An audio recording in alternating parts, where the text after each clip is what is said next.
Grace, mercy, and peace be unto you from God our Father and the Lord Jesus Christ. Welcome to Restoring Light Podcast. Thank you so much for joining us, being here with us, and being consistent. That's the thing that's so exciting about this podcast. I am your host, JT Dixon. My friends call me Titus, and I would appreciate it if you do the same.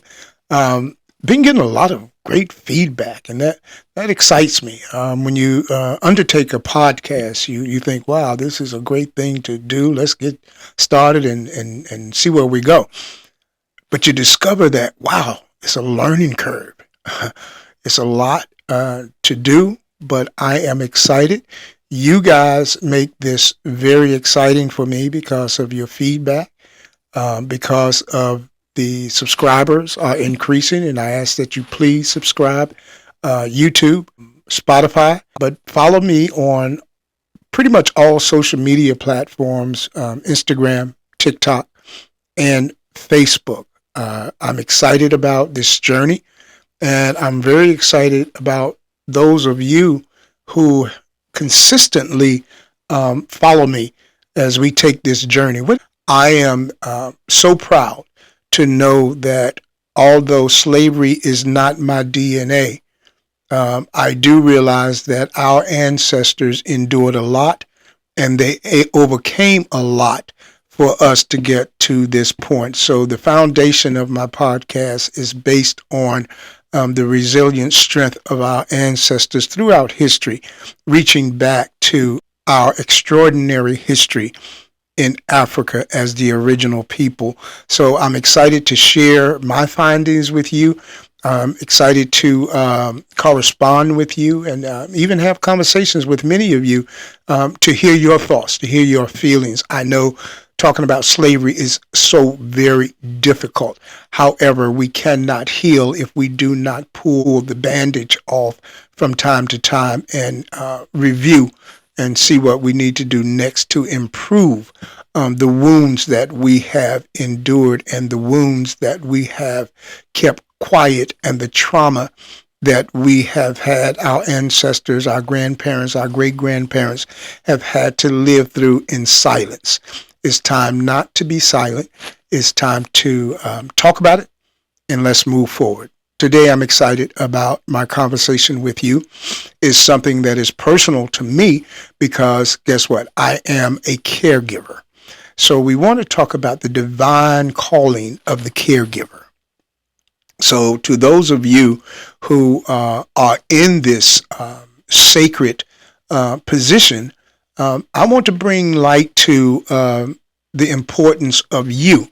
And one of the most important things that stand out to me because of the Restoring Light series, the Restoring Light trilogy, and the Restoring Light podcast, we are responsible for carrying on the legacy of our ancestors, our great-grandparents, our grandparents, and our parents. There are four categories of people. Some of you are listening to me right now, and I hope that you share this podcast for those that you know that's in one of these four positions. One position is you have been a caregiver. Generally speaking, it is our parents, it's our grandparents that we are caring for at this point and this stage in our lives. And the Bible talks about honoring thy mother and father, that you might live long.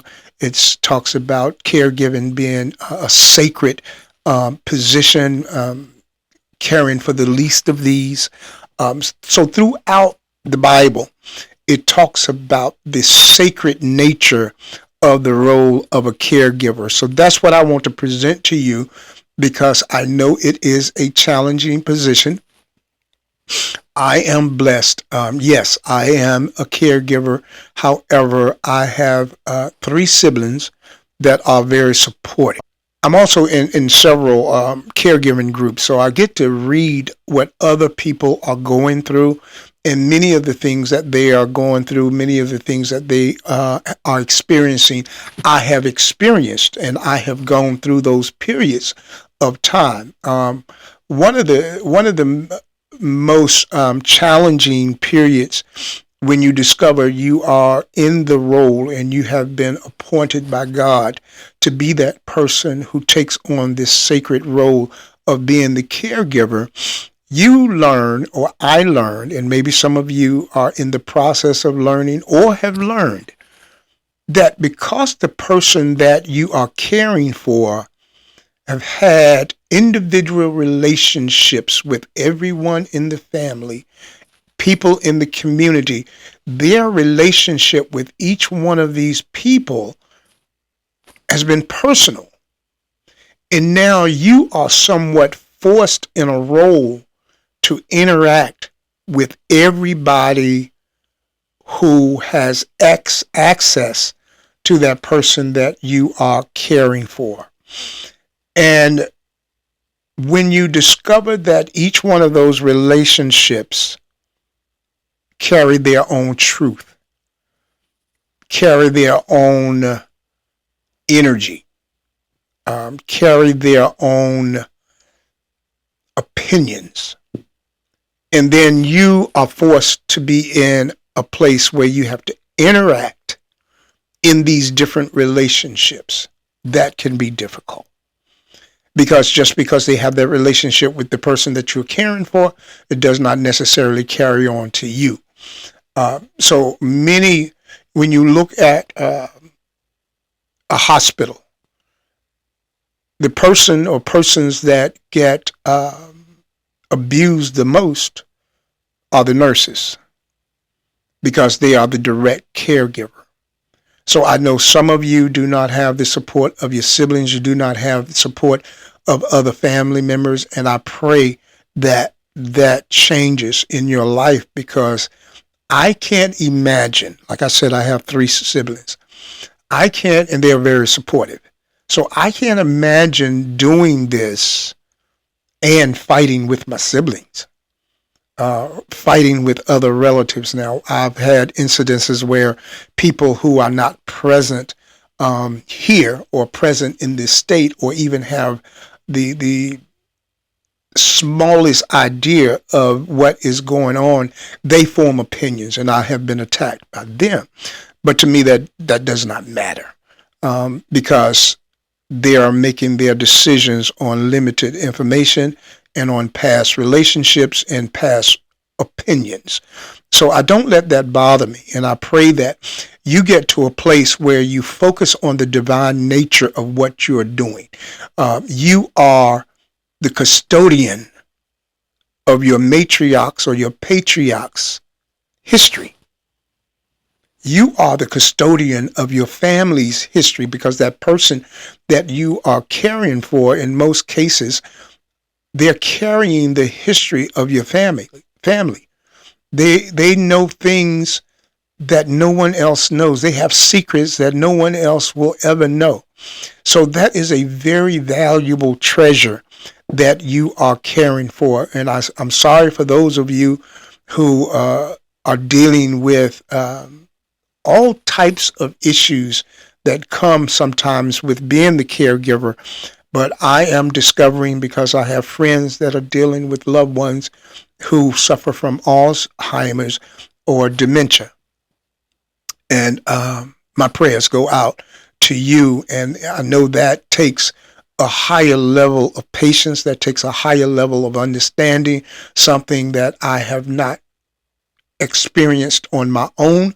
But I do have friends that are caring for their loved ones, or have cared for their loved ones who have dementia or Alzheimer's. So I omitted sharing with you the 4 people. One, those of you who have been caregivers. Those of you who are currently caregivers. Those of us who may someday need a caregiver. And those who are currently caregivers. You are in a divine, sacred role that pleases God. And I'm here to let you know you're going to have to convince yourself, even though there may be those outside of your home or those in your family who do not see all that you do. but they form an opinion on things that they think you're not doing, and you have to live through that.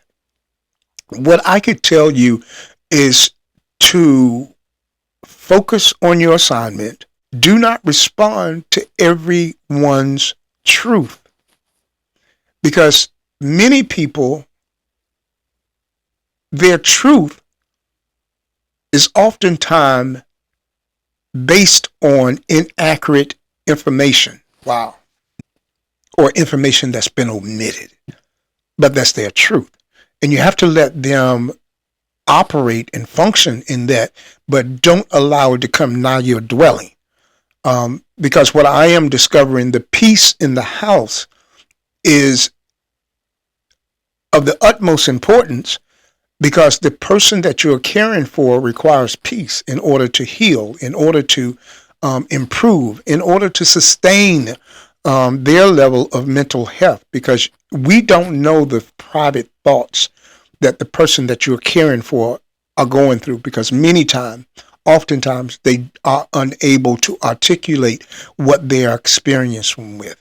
And then there are, on the flip side of that, statistics show that 47% of caregivers describe their level of stress as extreme. So it's hard to explain all of the emotions that are exhibited or experienced as a caregiver. And again, I continue to reflect, because I don't want anyone to misconstrue what I am saying. I'm in a different situation. Like I said, I have the support of my siblings. I have support of other family members. Different people do different things. We have the support. My mother is the church mother. She and my father founded, the Bible Way Church here in Raleigh, and my brother is the pastor at this point. However, the relationships with the members, the relationships with extended family, it falls on the shoulders of the caregiver. And I can testify for me, the cooperation and the support from my siblings. I have not experienced many of the things that you are experiencing. Studies show that caregiving, many people burn out. Many people go into a state of depression. Many people go through a period where they feel like their life is passing them by. But again, I go back to the sacredness of what you are doing. Do not spend time focusing on shoulda, coulda, woulda, but focus on the divine nature, the spiritual aspect of caring for your loved one, of taking care of that person who loves you, but at this point in their life, depending on what they are experiencing, they may not be able to show you that love. And then one particular young lady that I spoke with, and when I read in the support groups that I am in, there are many people who are struggling with, and I talk about this in my third book, but I'm going to jump ahead just for the sake of this podcast. There are many people who suffer with the silent heirloom of trauma. The silent heirloom of trauma. You are trying to care for a person who actually may not have been able to show you care. A person who may not have been able to love you the way you wanted to be loved. There are those of you, unfortunately, you're in the position where you are caring for a person who was an abuser. There are many scenarios. So I'm not trying to put everyone in one bubble and make it as if it is a walk in the park, or it should be a walk in the park. We wish it were, but that's not always the case. There are many silent emotions. There are many unspoken truths that we are operating without closure. We have things that emotionally, some of you have things that emotionally have tormented you through life. And now you're sitting at the bedside of that very person who caused that pain, and you have not been able to come to closure.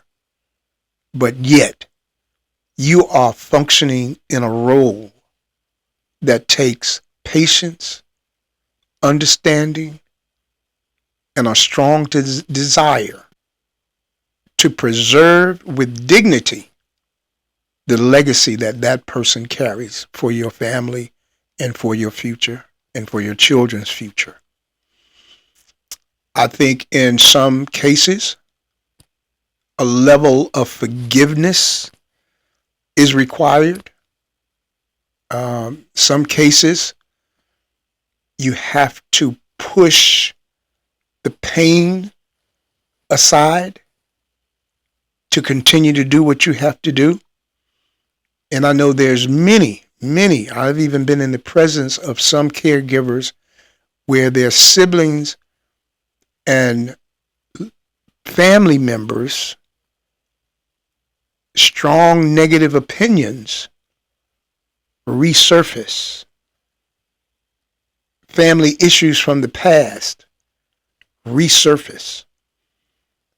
And I think one of the saddest things that I have experienced when I was speaking with someone who, in their family, a lot of the hurt, the pain, the secrets spilled out when their loved one was about to take their final breath. This is my prayer, and this is what I hope someone receives from this podcast. Forgiveness is of the utmost importance. The legacy of your family is of the utmost importance, in my opinion. The dignity of that person for which you are caring for is of the utmost importance. Where you say, Reverend, what about me? You are in one of the most sacrificial positions that I believe exists in the earth. And again, I repeat, my situation is a walk in the park compared. I'm not saying I don't have challenges or we have not had challenges. I'm just saying that I realize my level of sacrifice is nowhere close to what many of you are going through. But because I'm talking about this subject, I do not want to pretend as if I am not aware of what many people are experiencing. I'm aware of the fights. I'm aware of the rejection. I'm aware of the relationships that have reached a boiling point. I am aware of the division that you have experienced while sitting in this seat of caregiver. Honor thou mother and our father in the Lord, that your days on this earth may be long.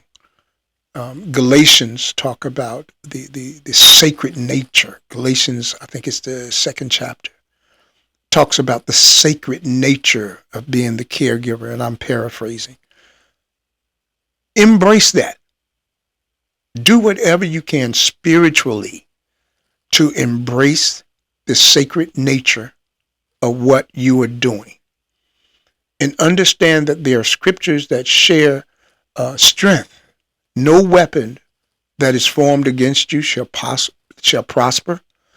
What you are doing is in God's divine order. What you are doing is preserving the legacy of a family.